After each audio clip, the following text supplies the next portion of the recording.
My name is Christian Ashley, a seminary student and servant of God, and you are listening to the Let Nothing Move You podcast, a proud Anazal Ministries podcast.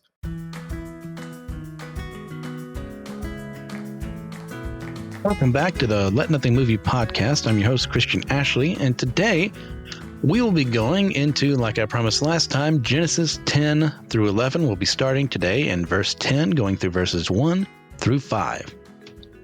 These are the generations of the sons of Noah, Shem, Ham, and Japheth. Sons were born to them after the flood. The sons of Japheth, Gomer, Magog, Madai, Javan, Tubal, Meshach, and Tiras. The sons of Gomer, Ashkenaz, Riphath, and Togarmah. The sons of Javan, however the heck you want to say it, Elisha, Tarshish, Kittim, and Dodanim. From these, the coastland peoples spread in their lands, each with his own language by their clans in their nations. Now, when we're going through this list of names for the genealogy, I will just go ahead and put this little PSA out there. We're not going to be covering every single one of them. There are many people throughout the years, Josephus is probably our earliest recorded, who try and go through, hey, this person right here corresponds to this nation here. Their people settled here, but not everyone has one. Like, we can 100% lock down where they ended up at. I'll do my best to point out the ones that we do. And if I miss one along the way, I miss one along the way. It's just how it goes. So Gomer, going through this list here, is commonly believed to have his family end up in the Anatolia region. That's kind of Turkey. And they ended up later on leaving that area, and some scholars believe they ended up becoming the Germanic peoples of Europe, and his sons are believed to have ended up becoming the Scythian people who lived around the Caspian Sea. They were known as, horsemen. Some Greeks really saw them as barbarians. They were archers. Some people even give credit to possible ideas of the Amazons coming from the Scythian people. Very fascinating group. Next up, we have Magog, Tubal, and Meshach, who ended up in what we would call Russia. Just the tribes went up that way. Madai is believed to be the progenitor of the Medes, and possibly had descendants who went to India as well. That's one of the things with a little asterisk beside there. Maybe that's possible. We don't know. And Javan is associated with Greece, and his sons ended up settling in that same area. So we see little Greece, Cyprus, and some believe as far as Spain. And that's if the idea of Tarshish, the person, also being the area later on that Jonah would go to, if that's where Tarshish is. There's a lot of debate. Was it in Spain? Was it in Italy? Was it in Libya or another part of the northern African coast? We don't know. So there's that. Now, you may note here that each of these tribes is described as having their own language. So this event is not given in a strict chronological order to chapter 10. This can be to chapter 11, which happened sometime in the midst of this as humanity started with one language. And we'll get to that when we get to that. So that's it for those verses. Next up, we'll be going through verses 6 through 20. The sons of Ham, Cush, Egypt, Put, and Canaan. The sons of Cush, Seba, Havilah, Sabta, Ramah, and Sabteka. The sons of Ramah, Sheba and Dedan. Cush fathered Nimrod. He was the first to be a mighty man. He was a mighty hunter before the Lord. Therefore it is said, like Nimrod, a mighty hunter before the Lord. The beginning of his kingdom was Babel, Erech, Akkad, and Calneh in the lands of Shinar. From that land he went into Assyria and built Nineveh, Rehoboth-ir, Calah, and Rezin between Nineveh and Calah, that is the great city. Egypt fathered Ludum, Anamim, Lahabim, Naphtuhim, Pathrusim, Kasluhim, from whom the Philistines came, and Kaphtorim. Canaan fathered Sidon, his firstborn, and Heth, and the Jebusites, the Amorites, the Girgashites, the Hivites, the Archites, the Sinites, the Arvadites, the Zemarites, and the Hamathites. Afterward, the clans of the Canaanites dispersed, and the territory of the Canaanites extended from Sidon in the direction of Gerar, as far as Gaza, and in the direction of Sodom, Gomorrah, Admah, and Zeboim, as far as Lasha. These are the sons of Ham by their clans, their languages, their clans, their languages, their lands, and their nations. So by looking in the text here, we kind of see that Cush's family split into Africa and Babylon.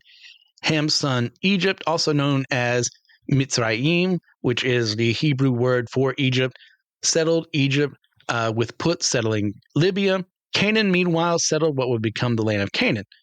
But when we get to verse 8, we kind of have this brief interlude where these guys are mentioned as like being as existing and going potentially to these lands, but we get to Nimrod here. For this brief little interlude, talking about this one guy who just shows up out of nowhere.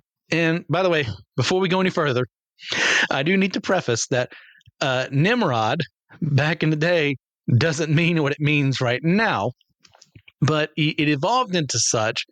If you think of Nimrod as a stupid person or someone who's just not intellectually up there, that's because when in the old Warner Brothers cartoons, Bugs Bunny and Daffy Duck would call Yosemite Sam and Elmer Fudd Nimrods, and it was supposed to be like this ironic biblical reference due to them not being the best hunters. So they were contrasting him with Nimrod, who, as we see in the canon here, is a mighty hunter or a mighty man before the Lord. So there's that. So Nimrod actually meant something. It was supposed to be an impressive name back in the day.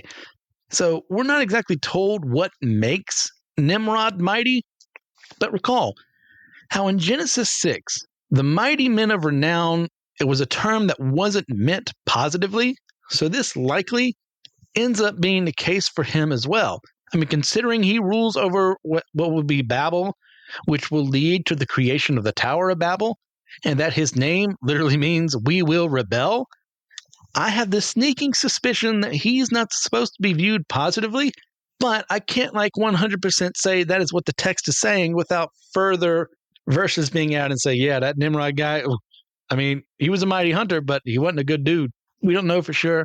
But given what the text does say there, it seems to suggest that he was someone who eventually led people into rebellion against God. And especially when we get to Genesis 11 later on here, kind of keep that in mind. Now, elsewhere in Ham's line come other enemies of the Israelites like the Philistines and the Canaanites. So this right here is setting up things that will happen thousands of years later, hundreds of years, depending on who you're asking. I prefer the thousands, as you may well note. And just brings up hey, we all came from a common ancestor, but we can also pinpoint through these genealogies to the original audience of the people of Israel. Look, these came from here. This is setting up, okay, why is there such enmity between us? It was all the way in the past. From that curse of Canaan to this day, from these other people choosing to rebel against God, that's why the things are happening now in our present when this is being written by Moses.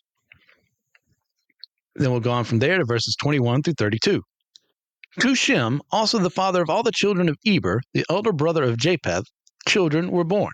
The sons of Shem, Elam, Ashur, Arpachshad, Lud, and Aram. The sons of Aram, Uz, Hol, Gether, and Mash. Arpachshad fathered Shelah, and Shelah fathered Eber. To Eber were two sons. The name of the one was Peleg, for in his days the earth was divided, and his brother's name was Joktan. Joktan fathered Almodad, Sheleph, Hazarmaveth, Jerah, Hadaram, Uzal, Diklah, Obal, Abamael, Sheba, Ophir, Havilah, and Jobab. All these were the sons of Joktan. The territory in which they lived extended from Mesha in the direction of Sephar to the hill country of the east. These are the sons of Shem by their clans, their languages, their lands, and their nations. These are the clans of the sons of Noah according to their genealogies in their nations, and from these the nations spread abroad on the earth after the flood.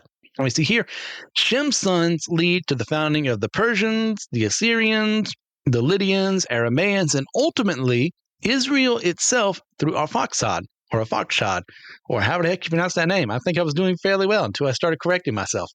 And it's always bad. Me reading these names, it's just going to be real bad because my pronunciation isn't the best. And as we go down through the genealogy, we get to Peleg here, who seems to have been born around the time that the events of chapter 10 occur, with his name being a possible reference to the division that occurred with the introduction of the other languages in the world, because Peleg means division. And what more dividing thing could there be than, as we'll see in chapter 11 with the Tower of Babel, the introduction of other languages which divide people and cause them to not be able to talk to each other like they were able to before all of this. And with that, we have the finale of the legacy of Noah's sons. Through them, the entire world was able to thrive once more. But also, through them, they were able to create a world that had forgotten the lesson of their predecessors, leading into the Tower of Babel. And that will take us into Genesis 11, verses 1 through 9. Now the whole earth had one language and the same words. And as people migrated from the east, they found a plain in the land of Shinar and settled there. And they said to one another, "Come, let us make bricks and burn them thoroughly." And they had brick for stone and bitumen for mortar. Then they said, "Come, let us build ourselves a city and a tower with its top in the heavens, and let us make a name for ourselves, lest we be dispersed over the face of the whole earth." And the Lord came down to see the city and the tower which the children of man had built. And the Lord said, "Behold, they are one people, and they have all one language, and this is only the beginning of what they will do. And nothing that they propose to do will now be impossible for them. Come, let us go down there, go down, and there confuse their language so that they may not understand one another's speech." So the Lord dispersed them from there over the face of all the earth and left off building the city. And they left off building the city. Therefore its name was called Babel, because there the Lord confused the language of all the earth. And from there the Lord dispersed them over the face of all the earth. Now, before we go any further, there's something important we do need to go on here. And that's, like I mentioned earlier, these events happen while in the midst of chapter 9, through those chapter 10, all those genealogies we were going through. One very important thing we need to learn while reading scripture is that not everything takes place in chronological order. Now, that goes contrary against what you and I expect of most stories. I mean, there are plenty of stories where it's clear for the most part, unless you're watching the first season of The Witcher, where, hey, this is happening at this point in time, or this is happening at this point in time. You can write in a structure in more modern times and say, hey, this is happening in 1872. This is happening in 1901. And a reader will know, okay, that's what's going on. We don't have that same luxury while reading a text in the past because they don't have the ideas or literary structure that we do. And God wasn't intending to write it that way because the original audience wasn't us. Not to say we weren't an intended audience, but we weren't the primary audience at that point in time.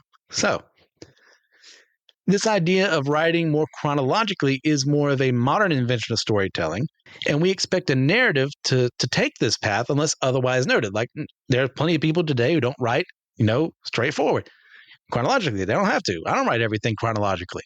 But I make it a point so my readers aren't, confused. Say, hey, this is a time travel story. So these events that happened in 1750, well, the scene beforehand, the time travelers were in 20 whatever, and now they're back there in 1750 or whenever the story takes place. This, however, is just setting out the genealogies first, and in the midst of that is when the events of chapter 11 happen. So when we look at the Bible, we need to make sure that we don't bring all of our modern ideas to it, because guess what? We weren't the first audience. This was written to a specific people at a specific time in history. So we need to understand the context of what is going on. But this doesn't exclude the fact that we are still intended as readers, just not the first. It doesn't make sense for Moses to write in a manner befitting us because we don't exist yet. And who knows what kind of ripples in history that would have had if God said, hey, write like this in a time where that's not the structure. Like, I think even I'd have to look it up again. Even in Julius Caesar's autobiography, like he doesn't always go in chronological order. Like he sets things up here, and then he goes in the past, and he goes in the future, not the future. What happened this year, that happened in that year, and then he goes back to the past. It's all over the place. So it's typical of most past writing. So make sure when you're reading the Bible, no, it has never had chronological storytelling as its primary objective. But it is okay that it doesn't fit the uniformity we expect of today. And we need to be mindful of that when we read it. So when you're looking at the Bible, look for context clues. Wait, wasn't this mentioned before? I thought this already happened here. Go back. Oh, okay. I see. They're expounding on something that was mentioned here, but they didn't go into detail here because it didn't fit the purpose of the genealogies. There you go. Real simple. Just want to make sure, that not everyone's been taught how to read the Bible well. Like, I still screw up sometimes and I'll misunderstand some scripture and I'll use someone from a better commentary to go, okay, here's what it means. Oh, okay, that makes more sense than what I had in mind. There you go. But let us get to the Tower of Babel proper. Now, the idea of humanity building cities and protecting themselves isn't what God is angry at here. I've seen some people say that before. They're completely misunderstanding the text. God expects us to look after ourselves wisely. It is a wise thing to build a city, to build walls, to protect yourself from potential danger. God did not say, hey, Israel, I don't want you to have an army because I will fight all your battles for you. Even though God said he would fight battles for them, he also wanted them to fight for themselves because, at that point in time, you need people to realize, hey, I have a stake in this. I just can't be lazy about life. God's going to solve all my problems. That's not how he works. Instead, they were smart. These people around this time built a city, but they went a step too far. The idea was to build a monument that could help humanity reach God, based on older primitive ideas, a logical idea in that point in time too, without what we understand of the world today of, God is in the heavens, so if we just build a tower tall enough, we can reach him. Now, when God comes down here, we see that he's going, oh no, they shouldn't be doing this, but he's not afraid of them. He's not afraid of them literally reaching them, nor was God jealous of their mutual accomplishments. It's not like, oh man, I gotta nerf humanity here because they're getting too close to being like me. No, this was something else at play here. Instead, we see that God rightfully figures out that humanity has gotten too bold for our own good, viewing ourselves as equal to him, and we were seeking him for the wrong reasons. That's not what he is in there for, especially when we're repeating the prideful sins of our ancestors.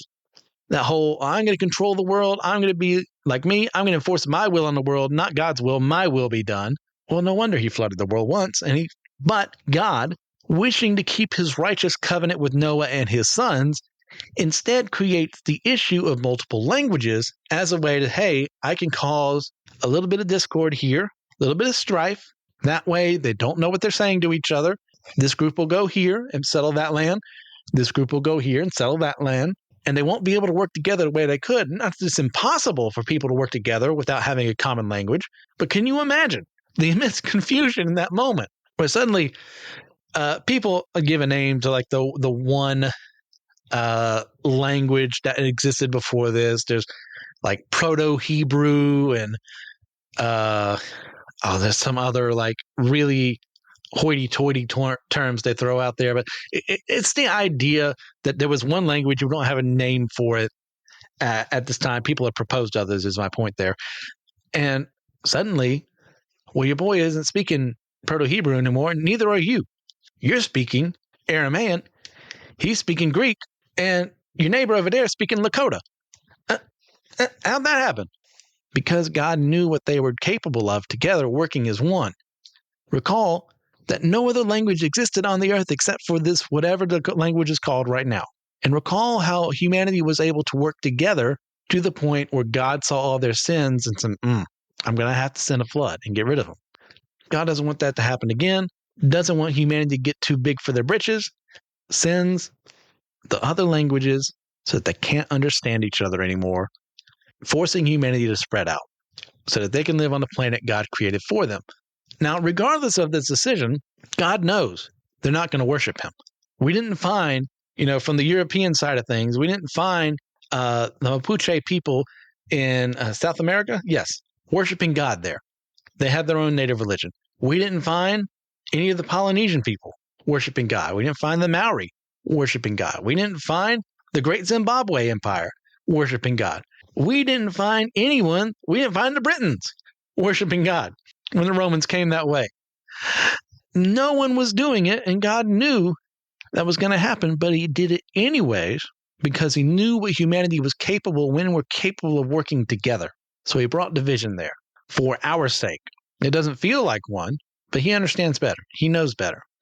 I mean, at the end of the day, this is a cruel mercy, but it is still mercy that we don't deserve. And as we look at the actual word itself, and I do need to say before we go any further, like, hey, how come all these names here like correlate to names we know today? Like, that's just kind of fanciful and weird. Obviously, this was written by a human and not God, because they were just talking about what they knew. Well, why do we use the names we have today? Because of records like this, where we go, oh, okay, this is what the people themselves called him. But actually, we take a lot of precedence from the Bible itself. And that's why you see some translations use Egypt instead of Mitzrayim, because it's more familiar to us.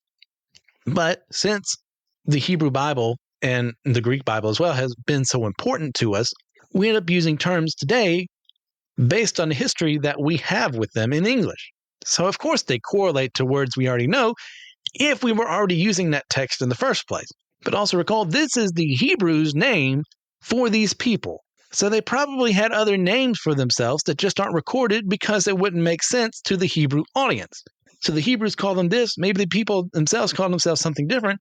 And this happens all over classical culture. It even happens now. Like, how should we spell Turkey right now?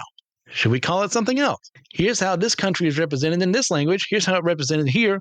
It's just linguistic differences. So it sounds familiar to us because it's always sounded familiar to us because that's how the language works. Does that make sense?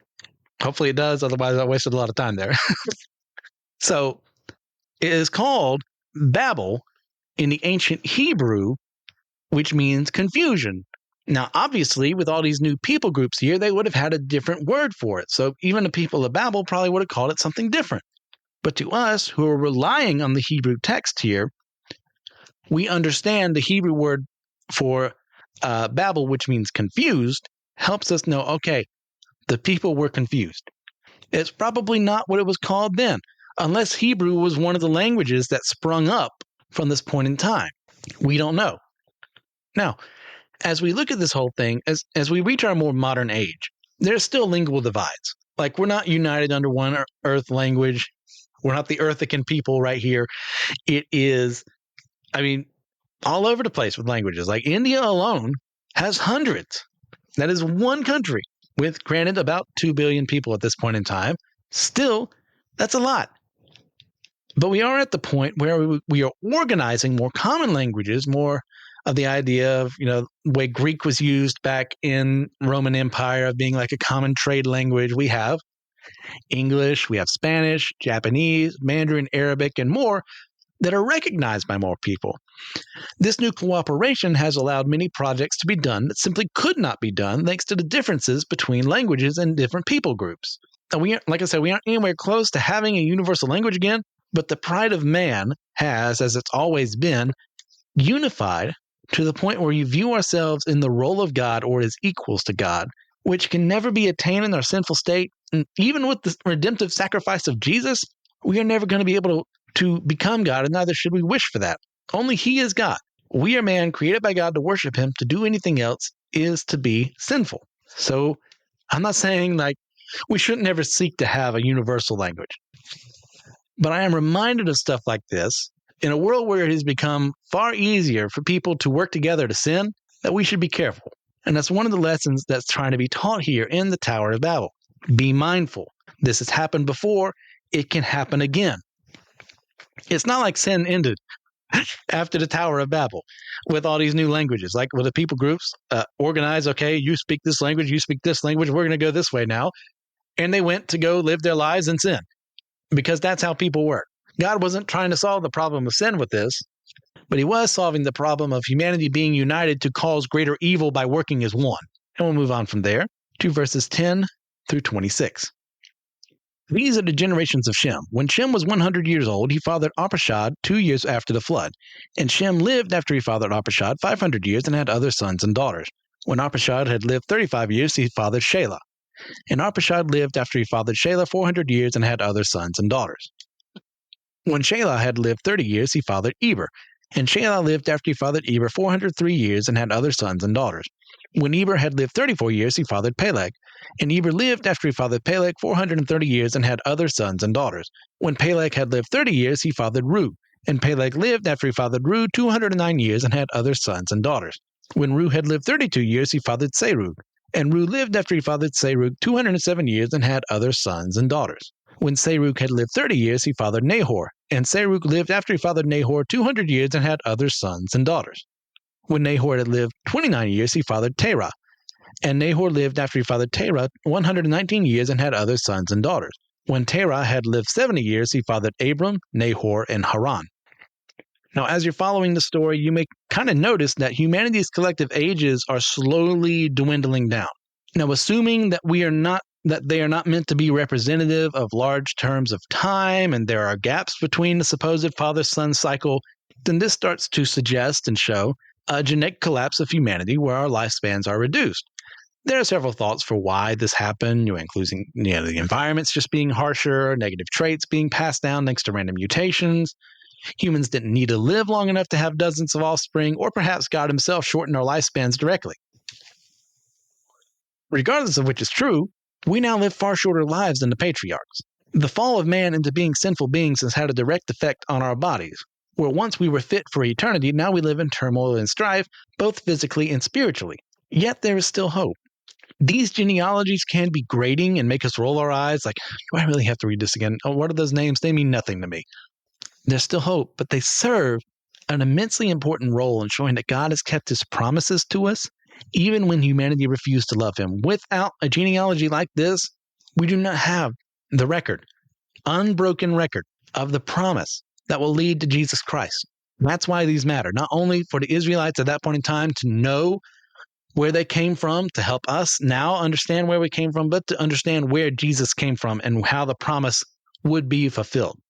So, we'll finish off today in verses 27 through 32. Now, these are the generations of Terah. Terah fathered Abram, Nahor, and Haran fathered Lot. Haran died in the presence of his father Terah in the land of his kindred in Ur of the Chaldeans. And Abram and Nahor took wives. The name of Abram's wife was Sarai, and the name of Nahor's wife Milcah, the daughter of Haran, the mother of Milcah and Iscah. Now Sarai was barren, she had no child. Terah took Abram his son, and Lot the son of Haran, his grandson, and Sarai his daughter-in-law, his son Abram's wife, and they went together from Ur of the Chaldeans to go into the land of Canaan. But when they came to Haran, they settled there. The days of Terah were 205 years, and Terah died in Haran. And here we get our first glimpse into Abram and his family. As far as we see here, and as far as we can tell later, there is nothing special about him over any other human being on earth. But God will have different plans for him in the coming chapters. And that's to set you up for later, because we are done with this part of Genesis. Moving on, we'll be going to 12, maybe 13, depending on how I feel. Just hate to be like that, but things change, plans change. So with all that in mind, please, if you get a chance, just leave a 5-star review on your podcast platform of choice. If you're interested in my fiction writing, you can find my works at starvingwritersguild.com or on Amazon by searching for the name MC Ashley. If you're all interested in some further solid studies into the Bible and its teachings, then check out the other members of the Anazal Ministries podcasting network. You can contact me at letnothingmoviepodcast@gmail.com. I'd like to extend a special thank you to Joshua Knoll for the editing that he does and for the music he adds to the podcast. And with all that in mind, God bless you all in accordance to his will and not mine. And allow me one more time to remind you, let nothing move you.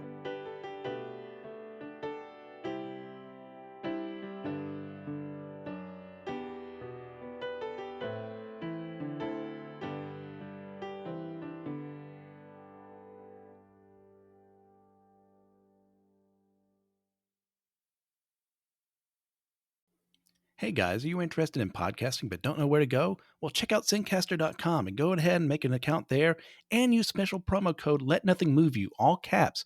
That way you can get 30% off of your next deal to go ahead and set things up so you can figure out how to edit stuff using Zencaster.com to host your stuff, to get things done there. So check out Zencaster.com, use special promo code LetNothingMoveYou.